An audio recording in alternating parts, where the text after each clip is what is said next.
कभी सोचा है कि ये दुनिया मतलब हमारे चारों ओर जो कुछ भी है, ये हवा, ये पानी, ये सब आखिर बना किस चीज से है? आज चलिए इसी सवाल के जवाब की तलाश में निकलते हैं और पता लगाते हैं कि इन सब चीजों के सबसे बुनियादी बिल्डिंग ब्लॉक्स क्या हैं। ये जो लाइन है ना, ये बहुत गहरी बात कहती है। दुनिया में इतनी सारी अलग-अलग चीजें हैं, सबका बर्ताव अलग-अलग है और इन सब के पीछे का जो राज है, वो छुपा है एटम यानी परमाणु के अंदर। मतलब किसी भी चीज का बर्ताव कैसा होगा, ये इस पर निर्भर करता है कि उसका परमाणु अंदर से कैसा है। देखिए, एटम शब्द आया है ग्रीक के एटोमियो से, जिसका मतलब ही है जिसे काटा ना जा सके। और सोचिए, हजारों सालों तक, जी हाँ, हजारों सालों तक सब यही मानते थे कि एटम ही हर चीज की आखिरी कड़ी है। एक सॉलिड छोटी सी गेंद जिसे आप और नहीं तोड़ सकते, बस कहानी खत्म। तो ये जो न टूटने वाला एटम का आइडिया था, ये सदियों तक चलता रहा।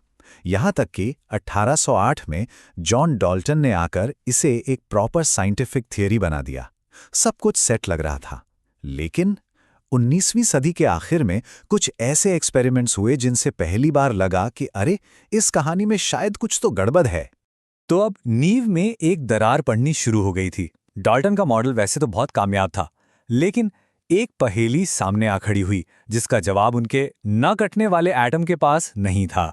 सवाल ये था कि अगर एटम सच में एक सॉलिड गेंद की तरह है, तो फिर वैक्यूम ट्यूब के अंदर ये अजीब सी चमक कहाँ से आ रही थी? साइंटिस्ट्स ने जब कैथोड रे ट्यूब, ये पुराने वाले टीवी की तरह ही समझ लीजिए, में से बिजली गुजारी, तो एक रहस्यमयी सी रोशनी पैदा हुई। अगर एटम को तोड़ा ही नहीं जा सकता, तो फिर ये रोशनी ये कहाँ से आई?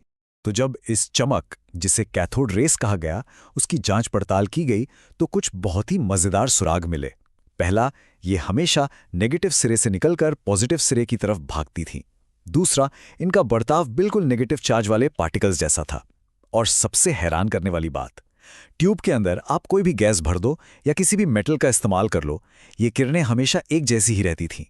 इसका तो एक ही मतलब हो सकता था कि ये कण हर चीज का, हर एटम का हिस्सा हैं। और बस यही वो पल था जिसने सब कुछ बदल कर रख दिया। एक ऐसा कण मिल गया था जो एटम से भी छोटा था। सोचिए, जिसे अविभाज्य माना जाता था, वो विभाजित हो चुका था। डाल्टन का सदियों पुराना मॉडल टूट चुका था और इस नए नन्हे से नेगेटिव पार्टिकल को नाम मिला इलेक्ट्रॉन।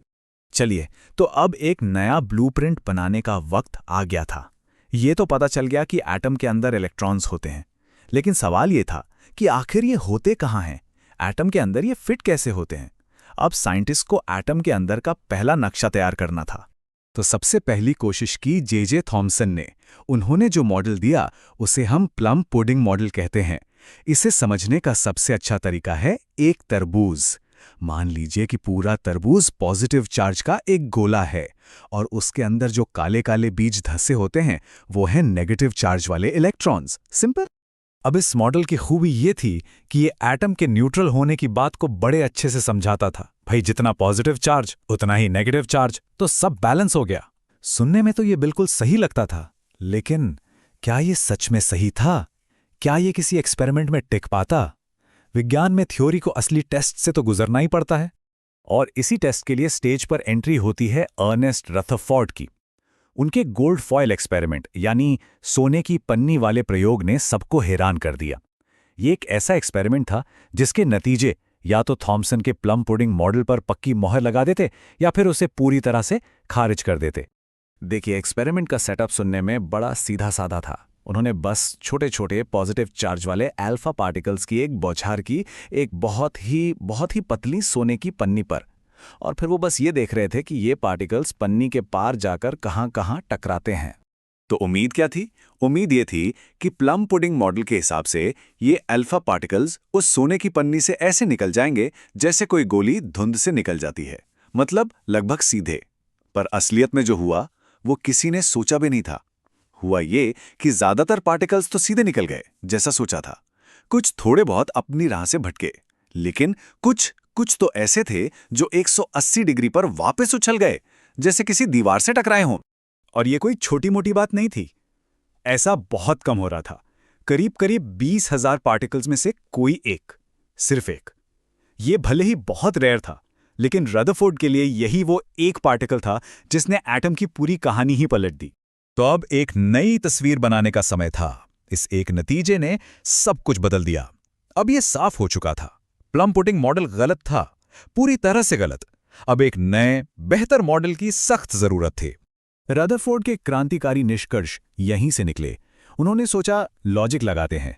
स्टेप 1, अगर ज्यादातर पार्टिकल्स सीधे निकल गए तो इसका सीधा मतलब है कि एटम का ज्यादातर हिस्सा खोखला है, खाली जगह है। स्टेप 2, जो कुछ पार्टिकल्स वापस आए वो पॉजिटिव चार्ज वाले थे। वो तभी मुड़ सकते हैं जब वो किसी दूसरे बहुत शक्तिशाली पॉजिटिव चार्ज से टकराए हों। इसका मतलब एटम का सारा पॉजिटिव चार्ज एक बहुत ही छोटी और घनी जगह में बंद है, और इस सेंटर को उन्होंने नाम दिया न्यूक्लियस। और स्टेप 3, अगर पॉजिटिव चार्ज सेंटर में है तो जाहिर है नेगेटिव चार्ज वाले इलेक्ट्रॉन इस न्यूक्लियस के चारों तरफ चक्कर लगा रहे होंगे। तो लीजिए, एटम की एक बिल्कुल नई तस्वीर तैयार थी। अब एटम कोई प्लम पुडिंग नहीं था, नहीं, ये तो एक छोटा सा सोलर सिस्टम था, एक मिनिएचर सोलर सिस्टम जिसके बीच में सूरज की तरह एक भारी भरकम न्यूक्लियस था और चारों तरफ ग्रहों की तरह चक्कर काटते हुए इलेक्ट्रॉन्स। और ये सोलर सिस्टम कितना खाली है इसका अंदाजा आप इस बात से लगाइए। अगर हम मान लें कि एटम का न्यूक्लियस एक क्रिकेट बॉल के बराबर है, तो पता है पहला इलेक्ट्रॉन कहाँ होगा? वो होगा करीब 5 किलोमीटर दूर। 5 किलोमीटर! और बीच की ये सारी जगह बिल्कुल खाली। तो अब हमारे पास सब एटॉमिक पार्टिकल्स की पूरी टीम थी। सेंटर में यानी न्यूक्लियस में होते हैं पॉजिटिव चार्ज वाले प्रोटॉन्स और न्यूट्रल यानी बिना चार्ज वाले न्यूट्रॉन्स, और इनके चारों ओर चक्कर काटते हैं नेगेटिव चार्ज वाले इलेक्ट्रॉन्स। बस यही 3 खिलाड़ी हैं, इलेक्ट्रॉन, प्रोटॉन और न्यूट्रॉन, जिनसे मिलकर ये पूरा ब्रह्मांड बना है। तो अब ऐसा लग रहा था कि चलो पहेली सुलझ गई, एटम का राज खुल गया। हमारे पास एक बहुत ही खूबसूरत सोलर सिस्टम जैसा मॉडल था, सब कुछ परफेक्ट लग रहा था। लेकिन कहानी यहां खत्म नहीं हुई थी। एक आखिरी और बहुत ही परेशान करने वाला ट्विस्ट अभी बाकी था। देखिए, रदरफोर्ड का यह न्यूक्लियर मॉडल अपने आप में एक बहुत बड़ी कामयाबी थी, इसमें कोई शक नहीं। इसने गोल्ड फॉयल एक्सपेरिमेंट के नतीजों को एकदम परफेक्ट तरीके से समझाया था। यह वाकई विज्ञान की एक बहुत बड़ी जीत थी। लेकिन एक बहुत बड़ी, बहुत ही गहरी प्रॉब्लम थी, और सबसे बड़ी दिक्कत यह थी कि यह प्रॉब्लम किसी बाहर से नहीं आई थी। ये फिजिक्स के अपने ही जाने माने नियमों की वजह से खड़ी हो रही थी। मामला यह था कि उस समय की फिजिक्स, जिसे हम क्लासिकल फिजिक्स कहते हैं, उसका एक पक्का नियम है। नियम यह कहता है कि कोई भी चार्ज पार्टिकल, जैसे कि हमारा इलेक्ट्रॉन, जब गोल गोल घूमेगा तो वो लगातार अपनी एनर्जी रेडिएट करेगा, मतलब खोता जाएगा। और अगर ऐसा है तो इलेक्ट्रॉन को घूमते घूमते एक स्पाइरल बनाते हुए सिर्फ 10⁻⁻8 सेकेंड में, मतलब पलक झपकने से भी लाखों गुना कम समय में, सीधा न्यूक्लियस में जाकर गिर जाना चाहिए। इसे कहते हैं डेथ स्पाइरल।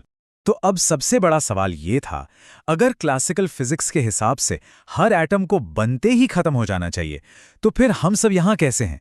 ये दुनिया, ये ब्रह्मांड कैसे टिका हुआ है? इसका तो एक ही मतलब हो सकता है कि हमारे फिजिक्स के नियम ही अधूरे हैं। हमें एक बिल्कुल नई तरह की साइंस की जरूरत है जो हमारे वजूद को समझा सके। और इसी एक सवाल ने जन्म दिया 20वीं सदी की सबसे बड़ी वैज्ञानिक क्रांति को, जिसका नाम है क्वांटम मैकेनिक्स।